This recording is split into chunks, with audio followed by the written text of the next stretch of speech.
Welcome to DaAi Headlines. I'm Helen Liao. Thank you for joining us. Coming up in the show today, U.S. Tzu Chi volunteers are holding relief distribution in Broad Channels, New York, and Kingsburg Town in New Jersey. In Taiwan, we meet doctors that are dedicating their time to safeguard the health of residents living in the East Coast. And as many restaurants in Taiwan are not required to install handicapped access, we take a look at the problems people with disability go through.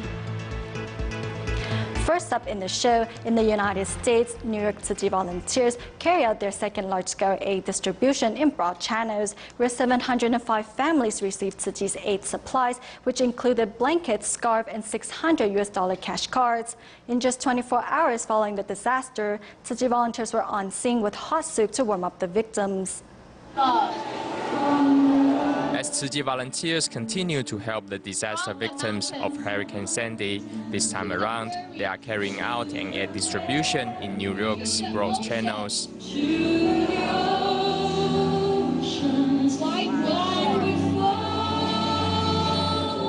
You need to use it within 6 months. I'm going to use it tomorrow.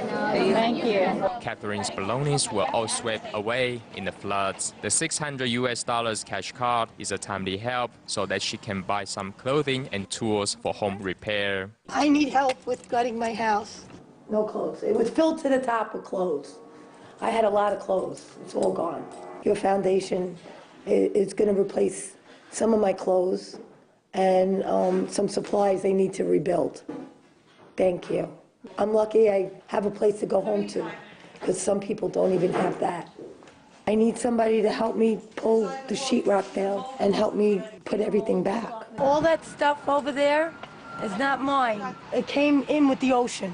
Like Catherine, over 3,000 residents in Broad Channels have to rebuild their homes step by step. To help, in just 24 hours, Tzu Chi volunteers arrived on the scene to distribute hot meals and blankets, as well as $600 cash cards to 705 households. Tzu Chi's continuous and selfless love touches the disaster victims. Helped me out when it was cold, brought down some soup. You guys have been wonderful. You've been really great help. You guys were here within 24 hours. You were the first people on the scene, if I recall. We were in the town hall. You were the first people as we walked through the door, before the supplies even started. Big help, yeah. I lost a lot of clothes and personal items and stuff because with the one leg I couldn't get it out of the water quick enough. You know, they had to take me out of there because the one leg I swim in circles. It's all good. Meanwhile, other Tzu Chi volunteers bring blankets to nearby Rockaway Beach to help the residents who are still cleaning up their homes. As local residents gradually return to their normal lives, they know Tzu Chi's care and love will always be there. Also helping the hurricane survivors, Tzu Chi volunteers from the New Jersey chapter arrived in the town of Kingsburg, which is an hour's away from New Jersey. The mayor of Kingsburg also took part in the distribution, giving encouragement and support to his people. For Mayor George Hoff, it is difficult to imagine that this was once his home, where he lived for 46 years. Just coming down our street, because there's nothing to stop it. And once you get over, you'll see why the devastation of the water caused so much damage.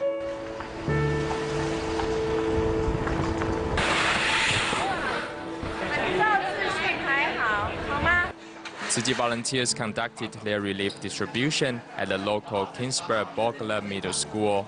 The supplies came at a much-needed time for the residents as they start rebuilding their lives and homes. The sushi is unbelievable.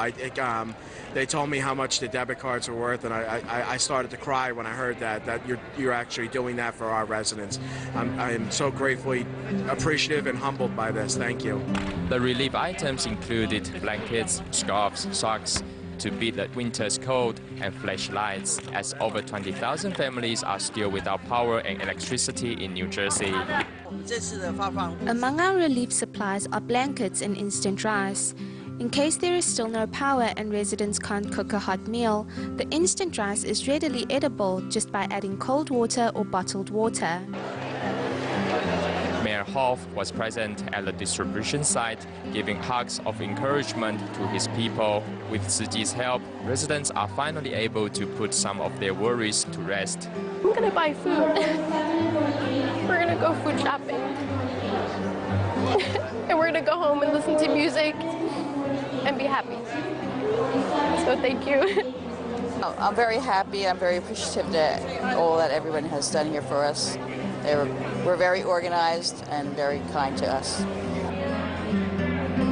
The end of one distribution marks the beginning of another, as Tzuji volunteers continue on to survey other disaster-stricken areas, hoping to reach out to each of those in need. In Taiwan, to help the Syrian refugees get through the cold winter, Tzuji volunteers started to collect secondhand clothes around the island. After 1 month of preparation, the clothes collected in Taipei, Taichung, and Kaohsiung were all loaded onto containers. Carefully stacking up boxes, the volunteers in Tzuji Gangshan grounds in Kaohsiung gathered together to load boxes of secondhand clothing onto the container, which will be soon shipped to help the Syrian refugees.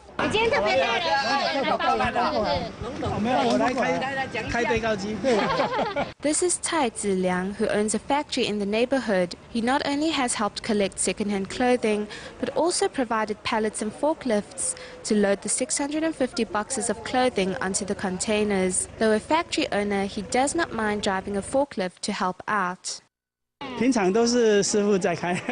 Usually it is skilled workers who drive the forklift. Today is a special occasion, so I'm here to help. I know how to drive one. It's a wonderful chance to do something to help the needy. I think it's meaningful. Committed to helping the needy, boxes of clothing are loaded onto their containers, waiting to be transported to help people in another corner of the world.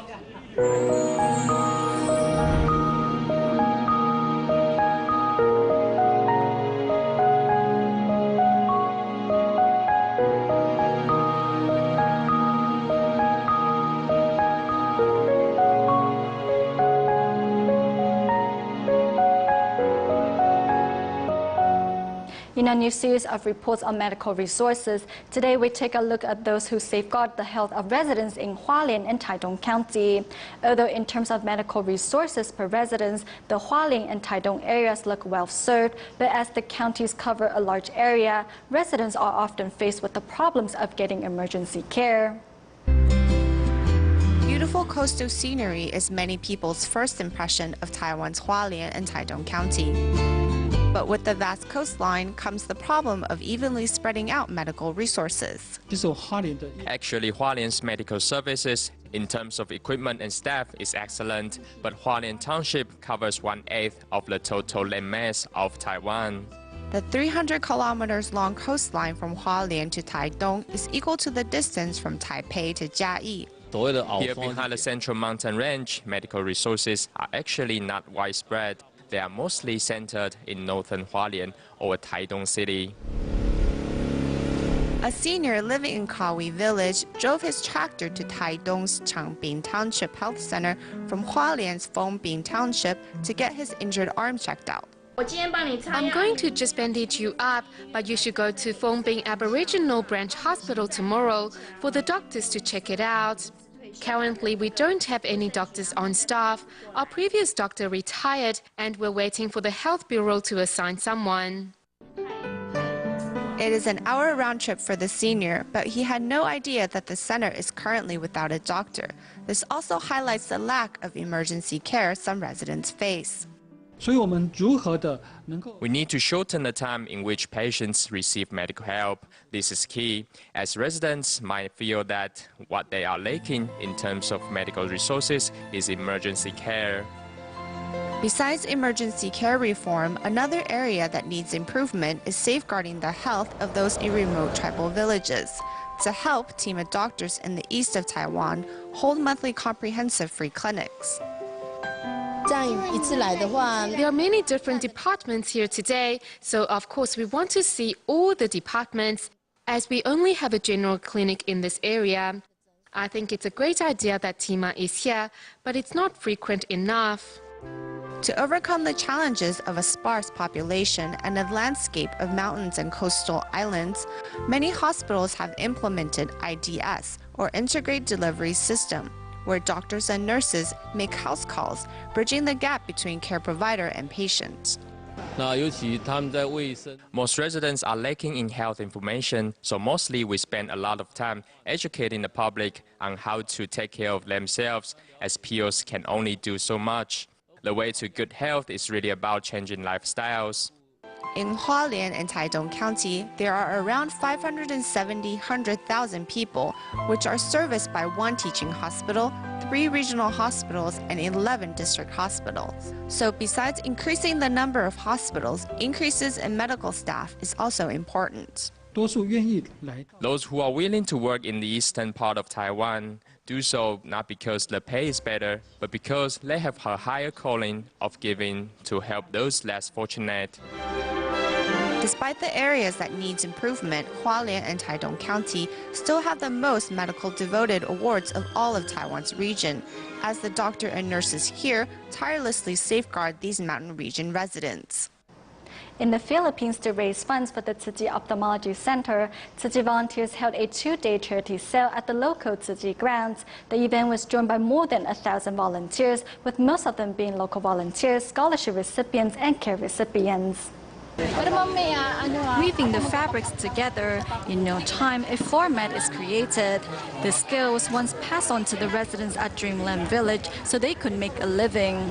Today, the villagers are using the skill to raise funds for Tzu Chi. The colorful floor mat attracted the attention of Abigail Lam, who purchased 12 of them. It is our duty to help those in need, and the items made by the residents at the Dreamland Village are great. This is a cycle of love. Now they are reciprocating the love they received from Tzu Chi. Since 2007, Tzu Chi has been helping the residents of Dreamland Village. Tzu Chi has provided scholarship for students and taught local women skills to make a living. Now the villagers are raising funds for the ophthalmology center by selling handmade crafts. We are very happy to be able to contribute a little by selling homemade crafts, and most importantly, we can help Tzu Chi. The 2-day charity fair held at the Philippines Tzu Chi grounds is not only joined by the residents of Dreamland Village, but also Tzu Chi care recipients. Among the recipients is Rebecca Mbe, who suffers from kidney problems. To fundraise for the ophthalmology center, she has been making pillowcases with her friends 3 days before the event. I don't have money, but I want to help those in greater need too. So I thought it is great that I can help by selling handmade pillows. I hope I can sell everything so the ophthalmology center can soon be established. Other than selling handicrafts, Lydia Cardiano, who's also a Tzu Chi care recipient, participates in the charity fair by selling her homemade peanut butter. At first, I was worried that I wouldn't be able to sell all the peanut butter, but now everything is sold. I am very thankful to those who purchased my peanut butter. They gave me the chance to fundraise for the construction of the Tzu Chi Ophthalmology Center. Other than villagers and care recipients selling their homemade items, there are also many booths that sell food. One of them is this ice cream stand that has attracted many passers-by. Although busy, the volunteers' hearts are filled with joy. We know that the charity sale is to fundraise for the construction of the Tzu Chi Ophthalmology Center, so all the hardship we went through is worth it. Our booth sells ice cream and business has been great for the past 2 days. I hope with this money, the center can soon be established. This time, the event is joined by many local volunteers. In spite of the hot weather, everyone works hand in hand, making sure the fair is clean and tidy. The weather is really hot, so when sorting the recyclables, we sweat a lot, but we are still very happy. In addition to local volunteers, more than 400 Tzu Chi scholarship recipients also participate in the fair. Some use their pocket money to purchase t-shirts to raise funds, while others sell different kinds of food. When people are browsing through at the fair, they will be hungry. Therefore, we have many booths that sell food. Our booth sells vegetarian burgers, and we prepared all the ingredients. The t-shirts are donated by factory owners, and since they know it is for charity, they donated all of them for free. They believe that the money will help those in need. The two-day charity fair mobilized more than 1,000 volunteers and inspired many to give a little. The volunteers hope with the love from everyone, the Tsuji Ophthalmology Center can soon be established and help even more patients.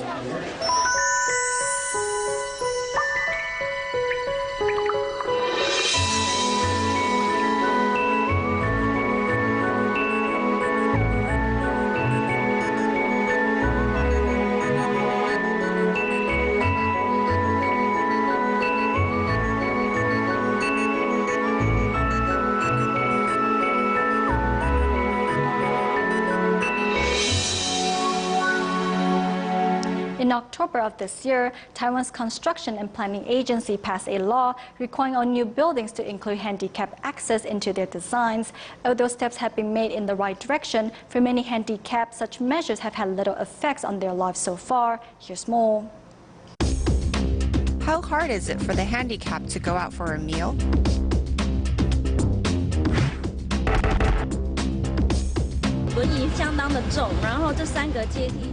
My wheelchair is really heavy. Unless I have 4 strong men here, there is no way I am getting up those steps. Just the wheelchair alone is about 60 to 70 kilograms. Adding my weight, it is over 100 kilograms. So how are you going to ask people to help?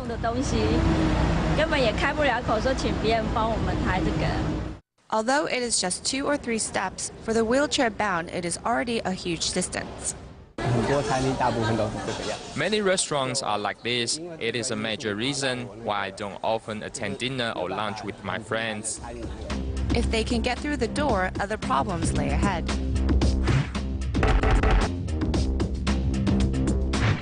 The most frequent problem we encounter are the legs of the table. The space will be too narrow. Because the wheelchair has these 2 wheels in front, sometimes they will be blocked by legs of the table from going further in, which means we can't get near enough to the table to eat from it.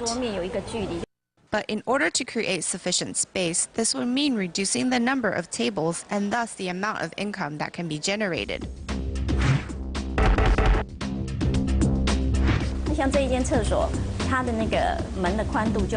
The entrance to this bathroom is just right.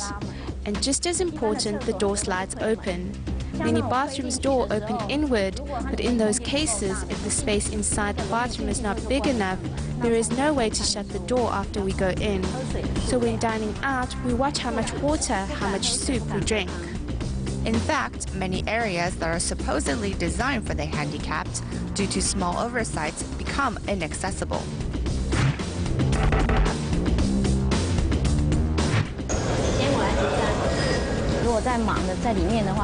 If they are too busy, they won't be able to see me. If there are many people waiting to pay, the employees won't be able to see me.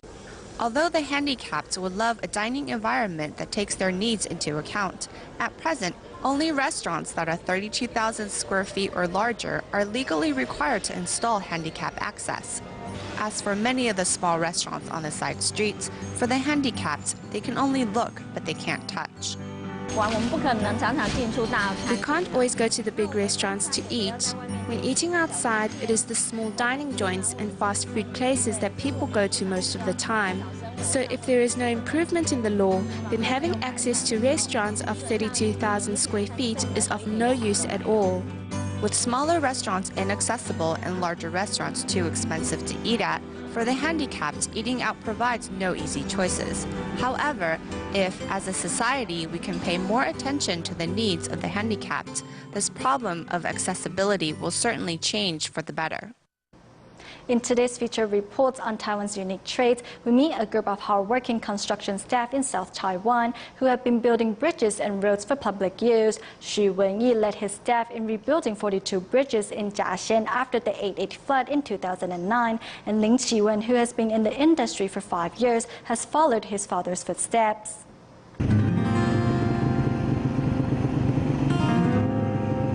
Like every other day over the past few years of his life, Construction Chief Engineer 32-year-old Lin Qiwen is inspecting a construction site. I live in Kaohsiung, but I'm quite lucky because all my construction sites are in the south. The furthest I've been is Tainan.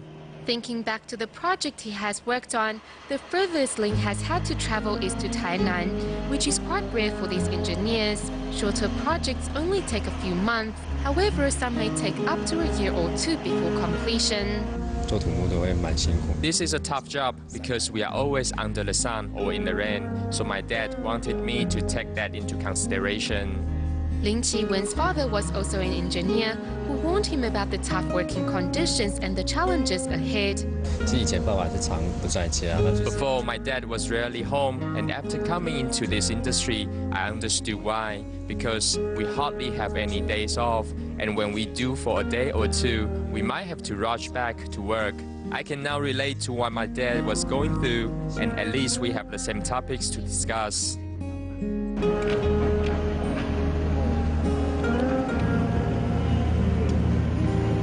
To build a bridge is no easy task, as the surrounding environment must be first properly maintained. Thus, Ling often seeks advice from his father. Working in the same construction field, Xu Wen-yi finds a different meaning to his job. In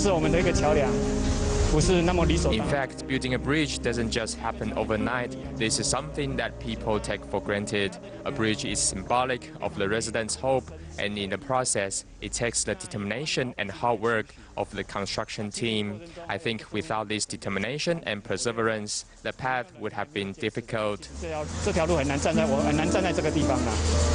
Building a bridge is not as simple as just setting up metal frames and paving the roads. What you see of this bridge, underneath is all our hard efforts. Just like everyone else, I worked for over 12 hours a day, sometimes even 16 hours. In those circumstances, our family has to be understanding. Our children, partner, and parents all need to be understanding. The construction staff are also in charge of operating machines and ensuring the bridges or roads are built according to design. But what happens when the blueprint is incorrect? The flaws in the design caused this whole road to collapse, and we had to fix it through the night. I used to build waterways for farms, but now we are building roads for humans. It's all pathways, but the pressure is different. Roads are used by the public, so there are a variety of issues that we come across. However, we also learn a lot. Engineers like Lin Qi-wen or Xu Wen-yi all work to turn numbers and blueprints into roads for the public to use. To be able to build roads and bridges is a blessing both cherish. We build these roads and bridges as they are the construction of the century. It is a goal that we cannot see with our own eyes, but it makes our lives much more interesting.